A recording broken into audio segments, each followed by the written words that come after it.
Hey, what's up YouTube world? It's Ryan from Riding in Style.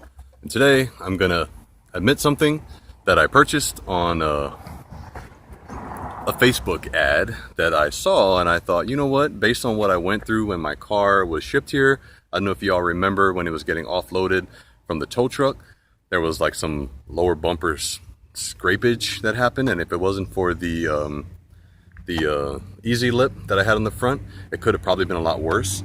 So I found this here. I'm going to show it to you. It's called the slip low. Everything's backwards, I understand, but it's called like the universal skid plate. And essentially it's a bunch of strips of like rubber, I believe, or some kind of polymer plastic. It may be rubber, I have to double check, that goes underneath the front bumper. And it's not a visible thing, so it's not like a splitter, but it is just something to literally protect the bottom of your bumper from scraping. And as I looked underneath this car front bumper, someone must have had a steep driveway, because there is some significant scrapage happening already. But I am getting my car shipped out of here soon. I'm actually returning back to my home state, so I figured I would do this, if not for the long term, at least for the short term, as a precaution while my car is out of my possession being shipped. So I'm going to install these and we'll see how it turns out. So I am going to just do a short unboxing. It does come with the adhesive promoters. I'm actually glad that I kept these WeatherTech mats. I'm actually going to be taking them home with me and maybe listing these for sale. Really good quality. Actually, it's just that I have the 3D laser fit ones. I don't need these. I just have the WeatherTech for the front driver and passenger seats. So this is what you get, the install instructions, and you get a bunch of these like individual like, I guess they're hard rubber. It's hard to say. They look like pretty hard rubber pieces with the adhesive on the back.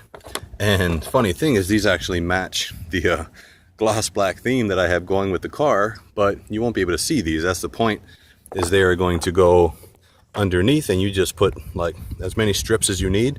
You may need to trim some depending on where you place them. I don't plan on trimming any. I'm just going to space them out. I'm going to start on the outside and just basically work my way in, placing these along the way. I'm going to attempt to show you what the underneath looks like so you can see how much scrapage there is. So here's underneath the front bumper. Look at that. Look at all that scrapage. It's probably too late. I mean, I'm putting this on after the fact, but significant. And I noticed this when I did buy the car. I did check it, but they just basically shrugged their shoulders and said, well, sorry, do you want the car or not?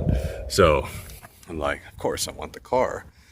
But I'm going to put this on as I guess a preventative measure to prevent any future damage. So it might be after the fact, but you know what?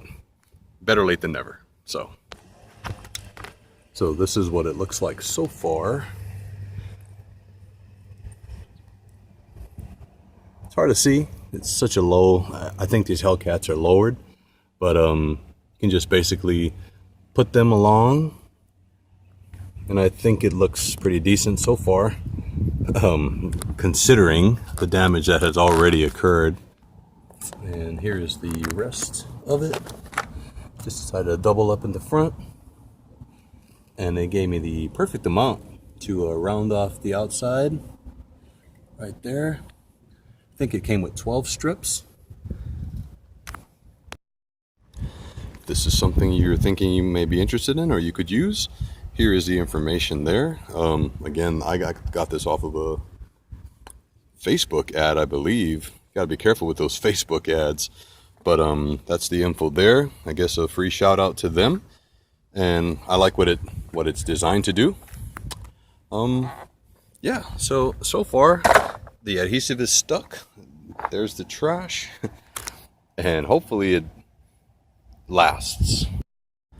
Before I end this short video, I just wanted to show you folks the finished product so far with the half covers. As you saw, I had put the gloss black decals on there earlier and kept the supercharged with no decals on it, just to give it that slightly stealth look. But it's nice because the metal here, the color matches with the supercharger emblem there.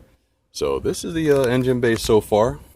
I do have my oil catch can that I will be installing probably next, as I got the conversion kit from Billet Tech.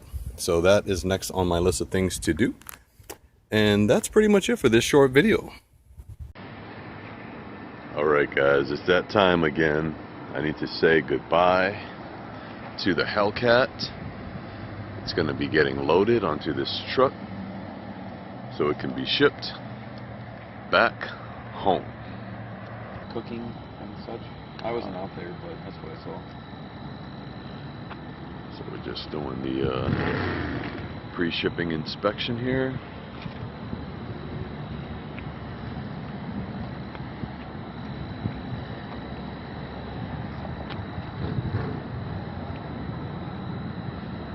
When does it arrive at the San Diego? Is that on Tuesday? It'll be on Tuesday, yes. Oh wow, okay. Paint job on the one side. That's crazy.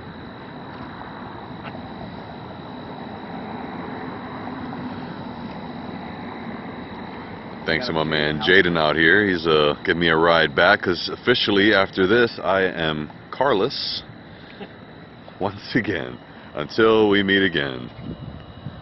You gotta earn your car rides. Alright, thank you guys for watching this short video. I really appreciate your time. I don't take your time very lightly. I take it seriously. We're all busy. We got a lot of things to do. So thank you for taking your time to watch this video. Leave a like, comment, tell me how you like it, and subscribe if you haven't. This is Ryan from Riding in Style. Yeah.